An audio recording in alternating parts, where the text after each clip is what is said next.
ક્યાંક ને ક્યાંક કાળા નાણાંને એ પોતે પણ એક સપોર્ટ કરે છે અને ક્યાંક ને ક્યાંક એના કારણે પણ આ કાળું નાણું વધારે માર્કેટમાં ફરી રહ્યું છે.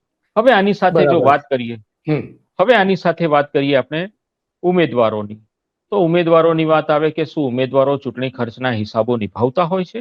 તો ગયા વર્ષની આપણે ઉદાહરણ સાથે જો વાત કરું તો ગયા વર્ષે ગાંધીનગર મહાનગરપાલિકા આ ગાંધીનગર મહાનગરપાલિકામાં ઉમેદવારોની કુલ સંખ્યા જે જીતેલા ઉમેદવારો હતા એ 44 હતી. આ 44 ઉમેદવારોમાંથી 41 ઉમેદવારો ભારતીય જનતા પાર્ટીના હતા અને ભારતીય જનતા પાર્ટીના તમામ ઉમેદવારોએ પોતાના ખર્ચનો હિસાબ એક સમાન આપ્યો હતો. એક સમાન એટલે કે તમામ ઉમેદવારોએ 180 જેટલી પોતાની એન્ટ્રીઓ કરી હતી ખર્ચની અને આ તમામ ખર્ચની એન્ટ્રીઓ તમામ ઉમેદવારોની એક સમાન હતી.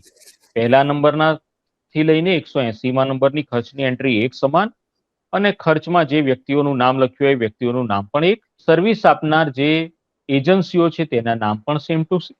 એટલે ઉમેદવારો દ્વારા જે ખર્ચના હિસાબો જે ચૂંટણી પંચને જે જમા કરાવવામાં આવે છે તે પણ તદ્દન ખોટા હોય છે.